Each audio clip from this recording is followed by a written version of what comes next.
This is the third day of this September-October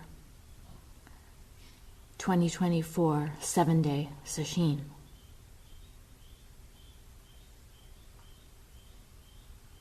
And we'll continue with Guo Gu's The Essence of Chan, a guide to life and practice according to the teachings of Bodhidharma.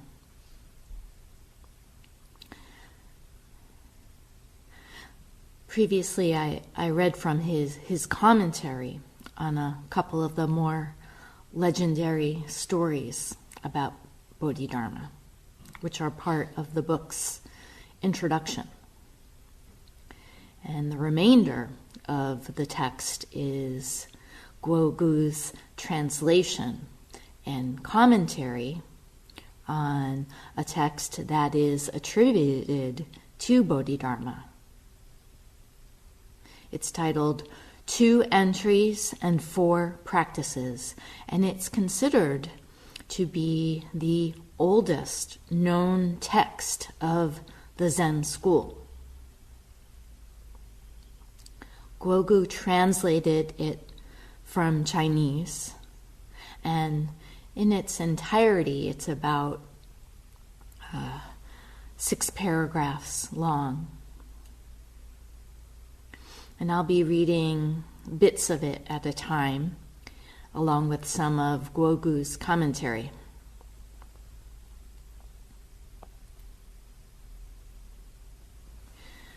Bodhidharma starts with introducing what he calls the first way of entry, which is entry through principle. And by entry, it's what we must do, the door we must open in order to realize our true nature. And entry through principle is covered in just 1 paragraph, while the rest of the text is entry through practice, in which he outlines 4 practices. Before I read any of it, from the start I want to mention the way he distinguishes between principle and practice. Entry through practice, in the context of this text, goes beyond doing zazen. It includes bringing a mind of stable awareness into the life we're living. In other words, off the mat, out of the zendo, at work, at home, in one's family, one's community. And it covers things like morality, as in not causing harm, being responsive to others, not acting out of self-interest, and also not defiling the 3 treasures.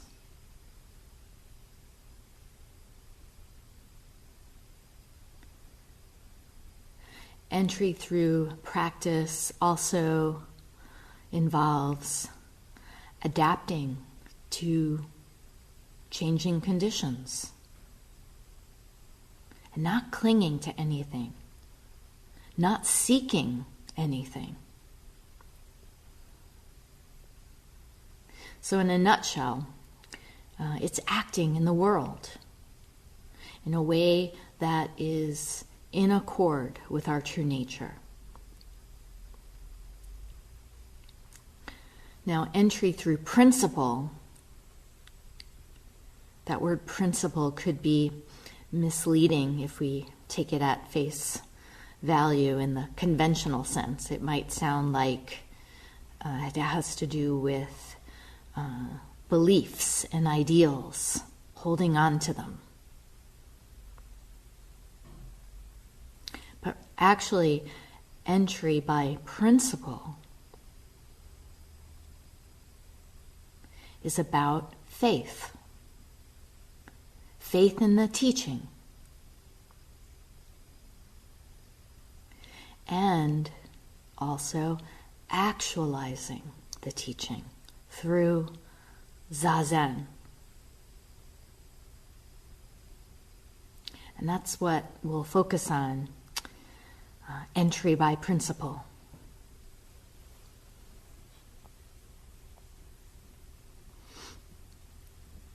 Bodhidharma says, and again this is Guogu's translation,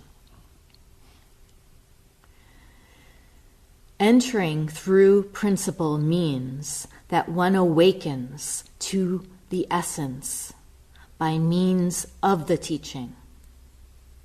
One has the profound conviction that all beings are identical in their true nature.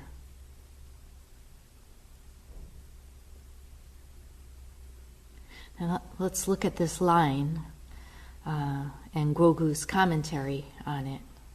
I'll read it again first. Entry through principle means that one awakens to the essence by means of the teaching. One has the profound conviction that all beings are identical in their nature, their true nature.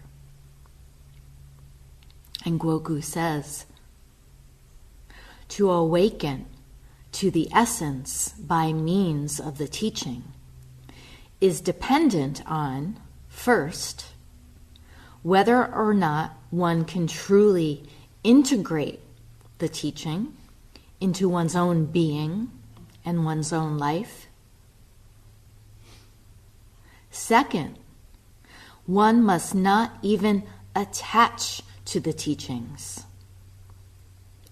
They are provisional, temporary, expedient means, which is like seeing the moon by following the finger that's pointing to the moon.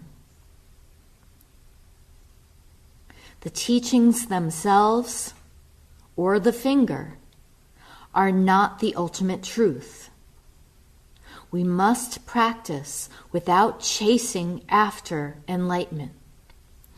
If we genuinely devote our life to being free from the trappings of vexations, and at the same time devote ourselves to helping others, then it is possible for us to become enlightened.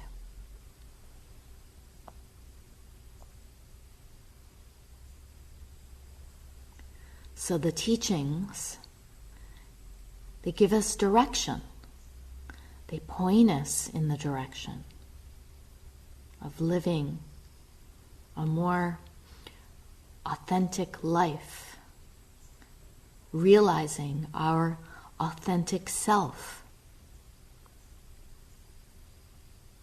which is to say, simply being one with things as they are. But it's not enough to believe in our true nature. We need to actualize it. We need to do the practice. And do it without clinging to the teaching, not dwelling in words or ideas about it, not thinking and reflecting on what is said, and that includes teishos.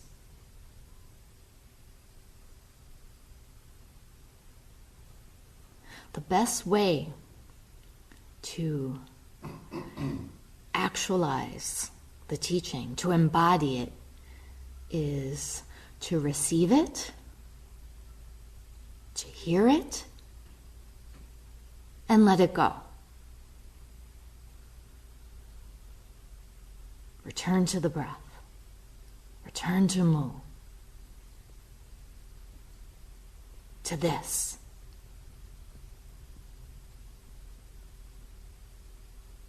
To who?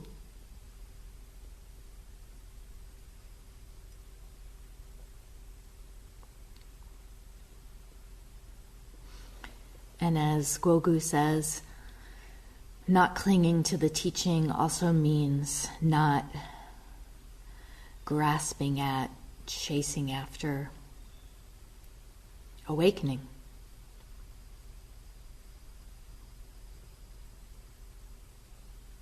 In this text, Bodhidharma cites a line from a sutra, and this is the line: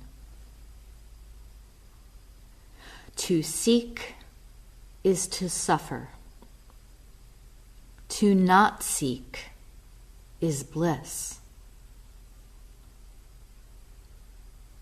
So there's a difference between trusting and putting our faith in our true nature and clinging to it, holding on to it as if it's an object, as if it's something outside of who we already are, something that we have to get. It's like treating it like an item we want to put on our resume or to-do list.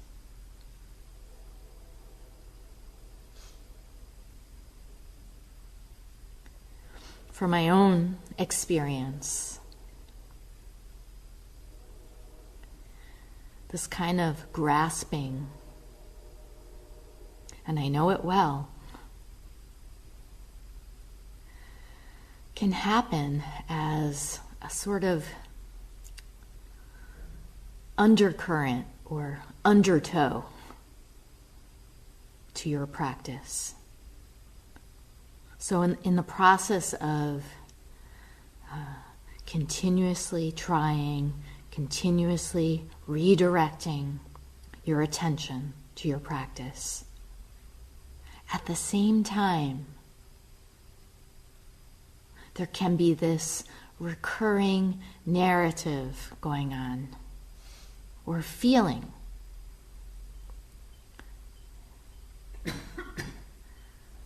that, no, I'm not okay with things as they are.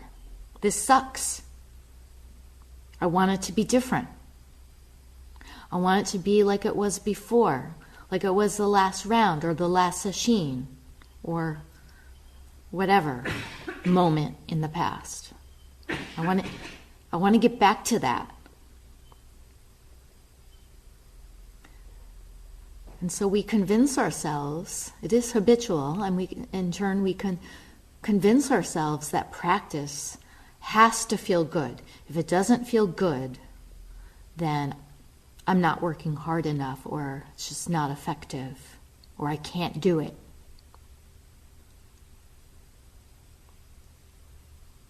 And we can also find ourselves projecting these high expectations as if there's some kind of measure stick onto other people. And that too is grasping. Gogu tells a story about this from his time as a monastic when he was training under Master Sheng Yen. He says, "When I was a monk in the monastery, I had a Dharma brother who practiced really hard, studying the scriptures and meditating every day, even in his free time. He became irritated whenever he observed that others were chatting and joking around, not practicing as hard as he was." So for anyone who has spent any time in residential Zen training, or I suppose a monastic program, where you're living, working, practicing on a schedule in close proximity with others, this is a classic example of the drama that can play out. Grogu says, one may have a romantic notion that monks live rather solemnly, always practicing and having no fun. But this is not so. In their free time, monks know how to have fun. In their free time, monks know how to have fun. One day, when my Dharma brothers and I were joking around, this serious monk came by and said, "You should be practicing. Don't you know that?" He talked on and on about emptiness and impermanence and told us that we should not be wasting our precious time. We looked at him as if to say, "You can't be serious." We went back to our joking, and he went back to studying the scriptures. The point of this story is that when we think something is right or true, we often see at the same time everyone else's faults. And it goes in both directions. Notions of right and wrong, true and false. How often do we hold not only ourselves up to some benchmark, but also others? And sometimes we hold others to a higher benchmark than ourselves. And this is a habit. It's a habit pattern that can show up in sesshin. Just like any habit pattern in our life, it can be amplified in sesshin because we can't really escape from it. We have to face it. We notice it. We see it. So when we get annoyed by someone else's behavior, say, maybe the person sitting next to you, accusing them of this or that, implicitly what we're doing is taking pride in our own behavior. And likewise, if we lavish praise on someone else, making them out to be holier than thou, we're telling ourselves that we don't measure up in comparison to them.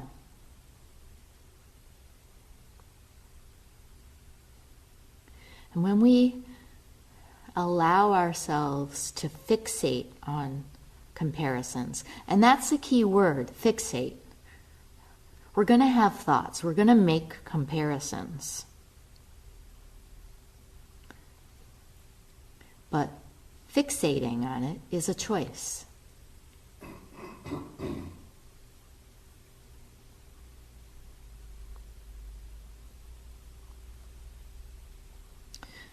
When we fixate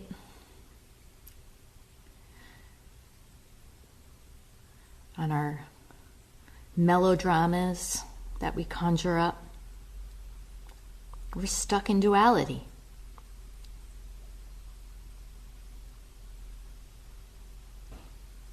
But not all's lost. All we got to do is notice it and return to our practice. That's all we got to do.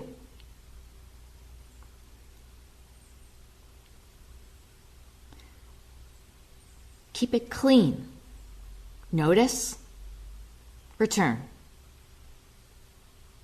Just that.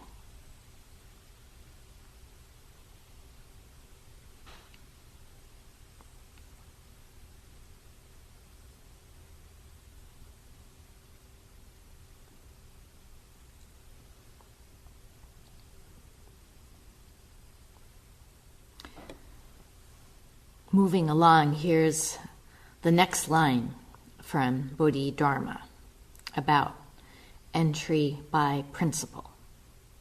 He says, "It is only due to the covering of adventitious dust and deluded thinking that this true nature is not revealed. It is only due to the covering of adventitious dust and deluded thinking that this true nature is not revealed." Adventitious means accidental, happenstance. Dust happens, just as shit happens. It's simply the stuff that passes through the mind, the conditions that we experience. And it's a byproduct of being human. It's part of the development of being human to acquire dust and we do that from infancy into adulthood. We're shaped by our family, our peers, our education system,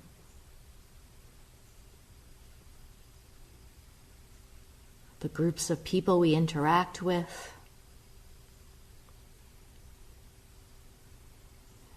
the media that we're exposed to. So all the information and messages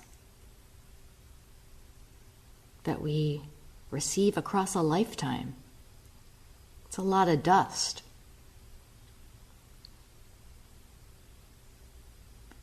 And it's part of the process of acquiring a sense of self.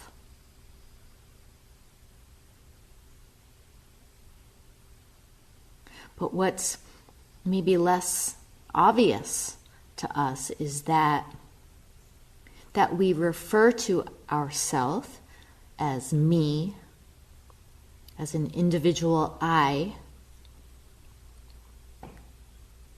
is only distinguishable. It's only possible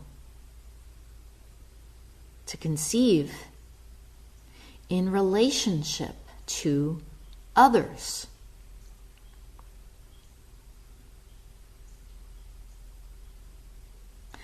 A self can't exist without an other.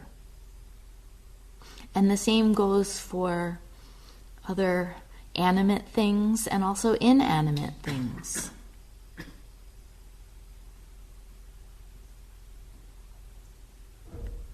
You know, we think that, and we have words for objects like pumpkins and teacups,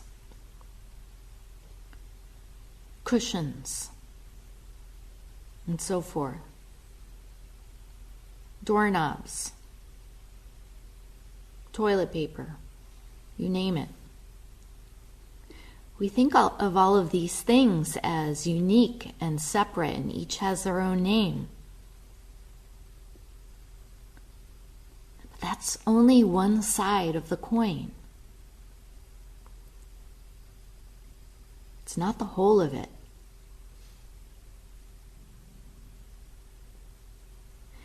Here's what Guogu says about dust and delusion.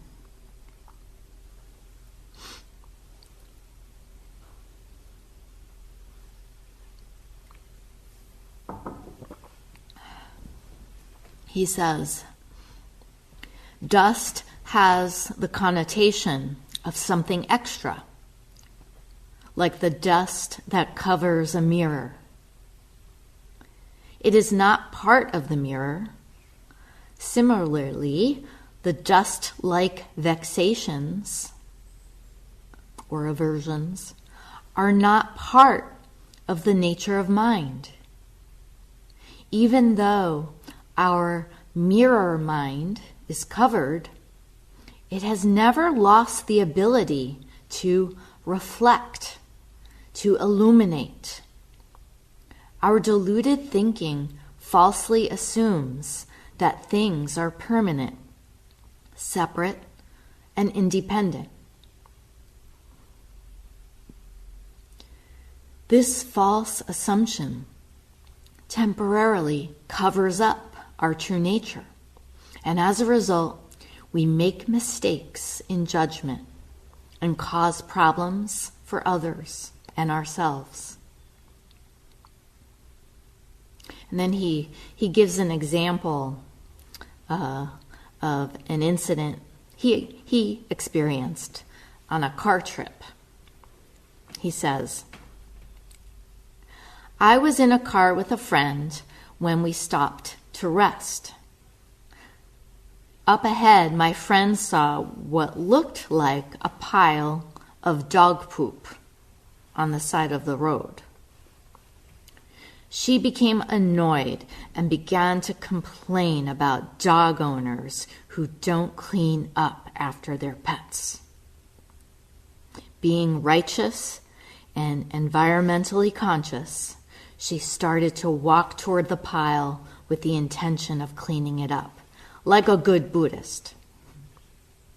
All the while, I was sitting in the car, meditating, calmly listening to her complain, and then watching her walk away. When she came upon the pile, she turned toward me and waved with a smile, calling out, 'It's just a bunch of pine cones.'"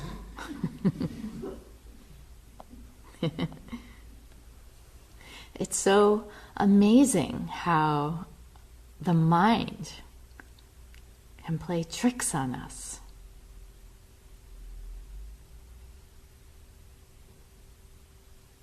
On the one hand, the default mode network, as it's called in science, which is basically the term for thought patterns, habits of mind, filters.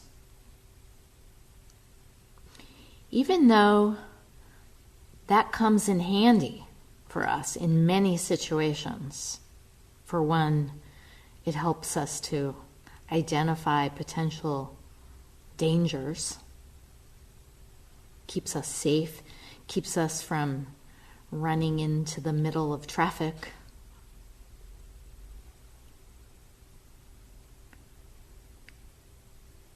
Or picking up a boiling pot of water without a pot holder.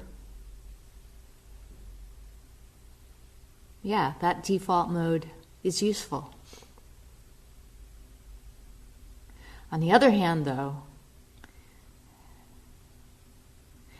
it can become a problem when we let it run on autopilot.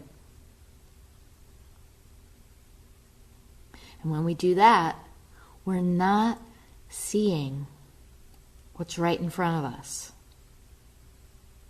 We're not looking directly. We're seeing a thought.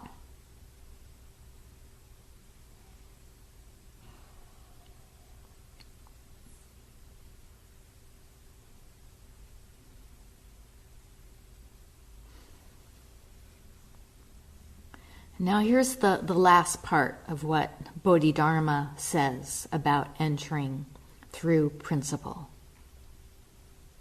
And it gets to the crux of the matter. And again, this is Grogu's translation. Bodhidharma says, "If one relinquishes delusion and returns to the true, abides in stillness and engages in wall-like contemplation, where the self and other are absent and the ordinary and the holy are equal, then, without any wavering whatsoever, and without chasing after the written teachings. One is in sublime accordance with the principle. This is the state free from discrimination, in utter quiescence and without any effort. This is called entrance by principle.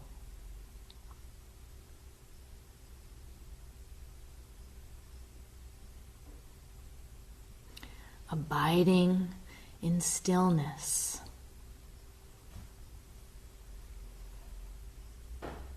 Wall-like contemplation.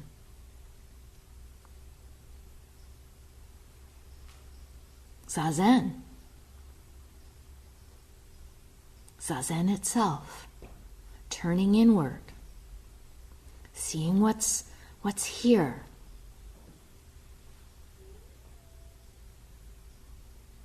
Not looking for anything,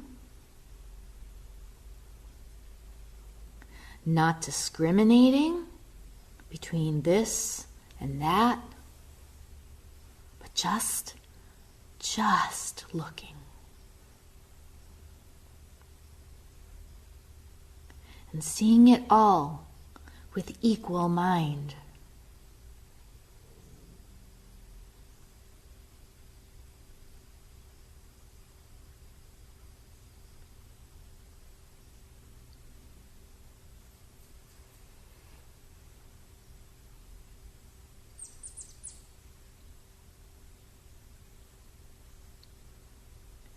Guogu then says, and this is part of his commentary, an analogy is the world of Play-Doh. One can mold the dough. One can mold the dough into a person, a cow, a table, or anything that one wants. But no matter what shape the Play-Doh takes, the nature of Play-Doh does not change. The nature of emptiness is like this. It is because of emptiness that there can be all sorts of forms and appearances. Some of these can be quite pleasant, while others very scary. But no matter what the forms and appearances are, their nature is the same. We all share the same true nature.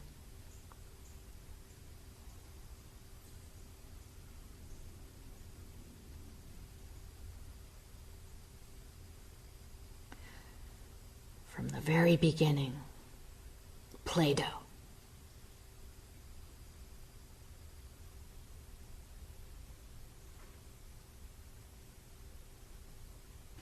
And we're all capable of realizing this for ourselves because we are it.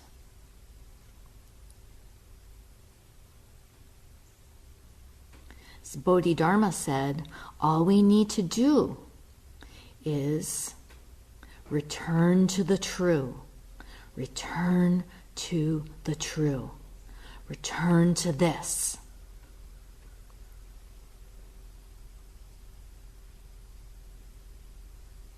Whatever the conditions are.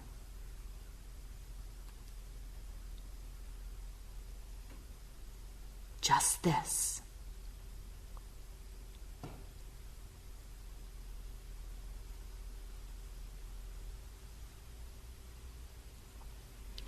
And then Guogu says, speaking from the perspective of principle,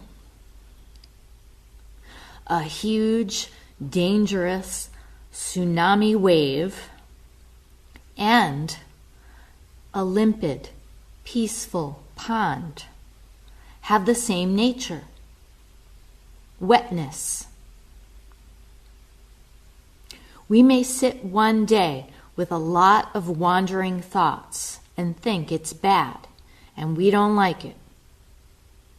At another time, as we become more skilled, we get into a nice, comfortable, blissful zone, which we think is good. But the scattered mind and the blissful mind have the same equal nature of wetness. In meditation, whether there is thought or no thought, it does not affect our mind's nature of clarity and openness. Again, whether there is thought, including a tsunami of them, or no thought, it does not affect our mind's nature of clarity and openness. Because of our self-cherishing notions of me and mine, this versus that, we compartmentalize states of mind and experiences as good and bad. We fail to see our true nature and what is actually happening.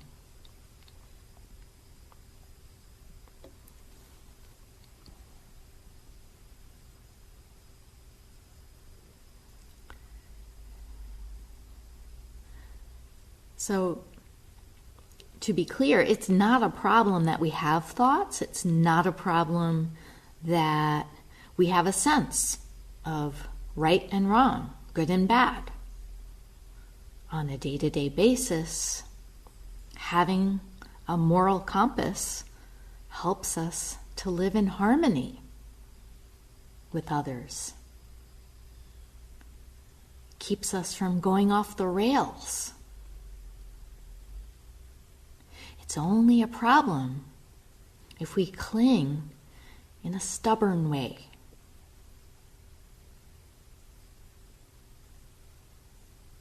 To how we think things should be, in service to what we want, what will benefit us, what will pacify our mind. Wasting so much time and energy and projecting it onto others.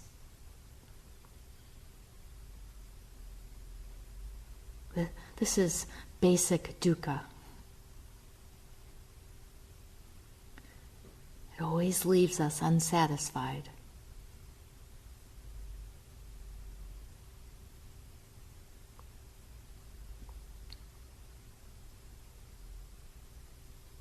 And then Guogu says, to be in accordance with the principle or with the teaching is to fully recognize our intrinsic freedom, which cannot be ensnared by all the constructs, narratives, and ideas we create about ourselves in the world.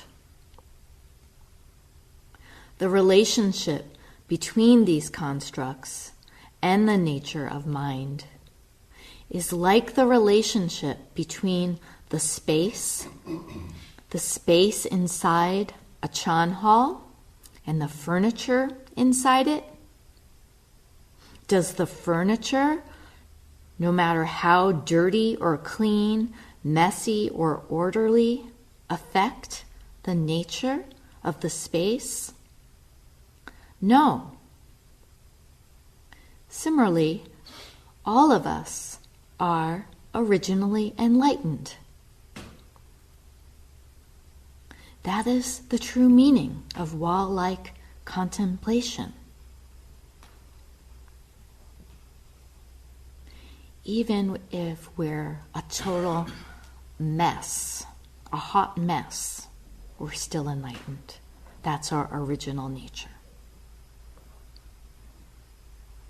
And we can look at this zendo. Here in this zendo, we have the altar, we have tons,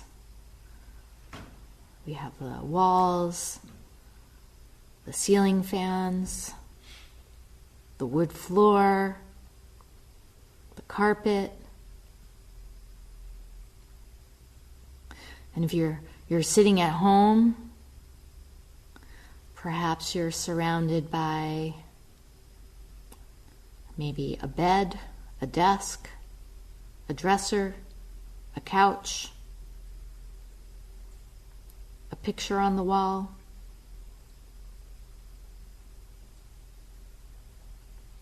Things might look very neat and tidy, or not. There might be a bunch of clutter.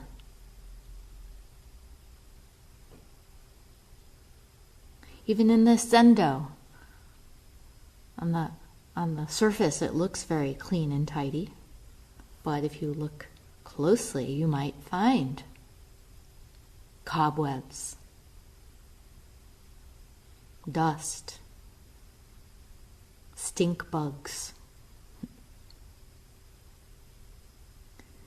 And it's okay. It's not a problem. It's all mind.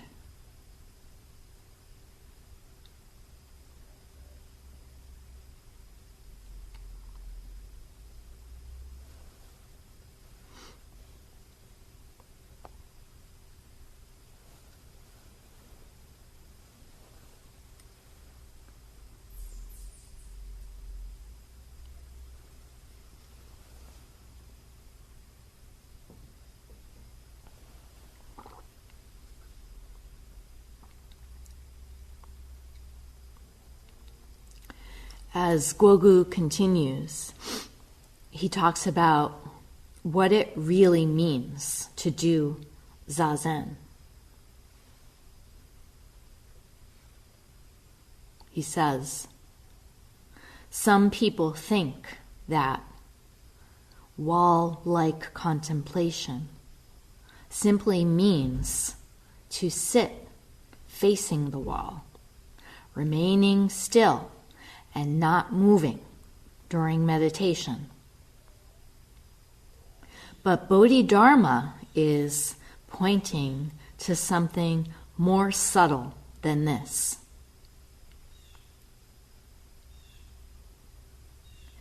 A wall has many functions, but it makes no judgments based on its own preference. When we hang beautiful paintings on a wall, it never says, I do not want ugly paintings on me. I only want beautiful ones. A wall can divide up a room and make it more livable. It can also confine criminals in a jail. We can lean on a wall when we're tired, and we can decorate it to make it pretty.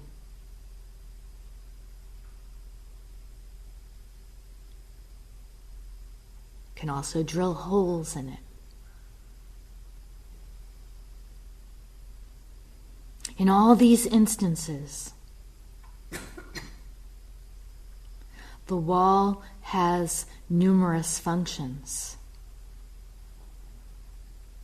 and its meaning for the user depends on its use. There are no self-referential attachments. Nothing we experience is self-referential, contrary to what our ego says. We're not the center of the action. The world does not revolve around me. What I want, what I think is right.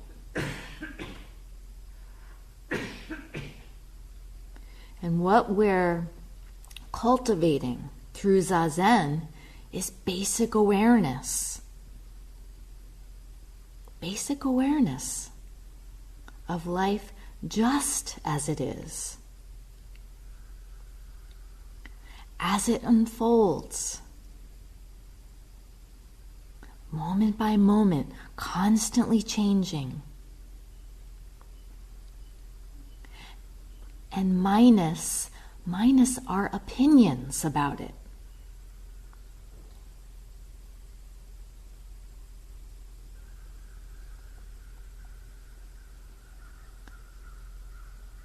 To be aware of space,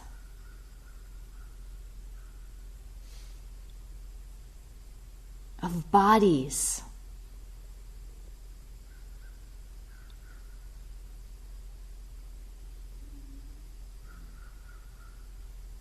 of sensations, sounds,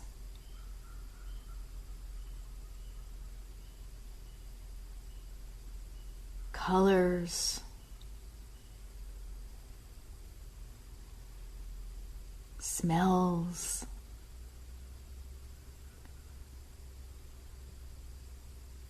textures,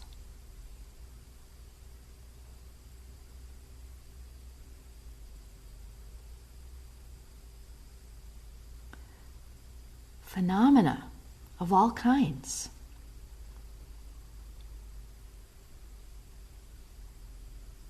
Without the labels, without the sidebar commentary, just dropping that,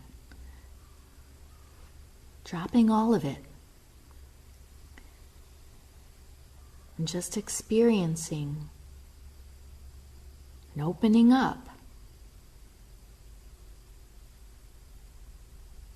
to this, right here.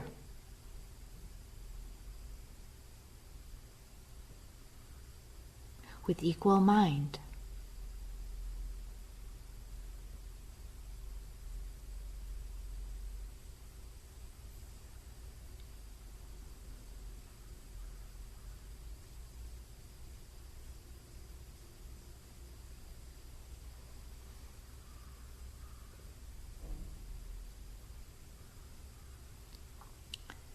At this point in Sesshin, the dust of the mind has much less hold on us.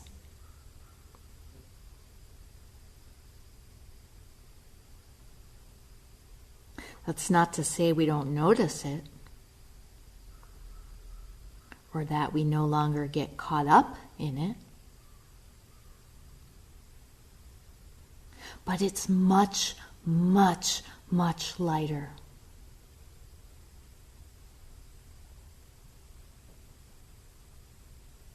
And even if it doesn't feel like that right now,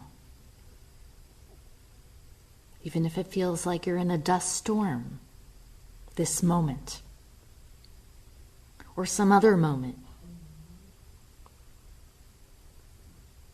at any point in Sesshin, really. Even if you think you're thoroughly stuck in thoughts,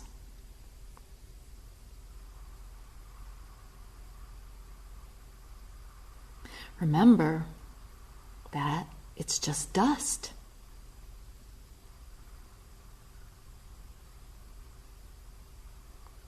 It has no substance.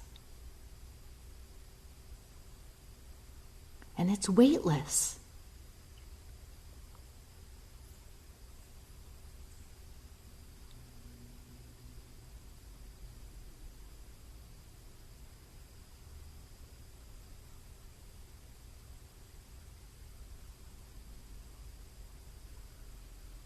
We'll stop here and recite the 4 vows.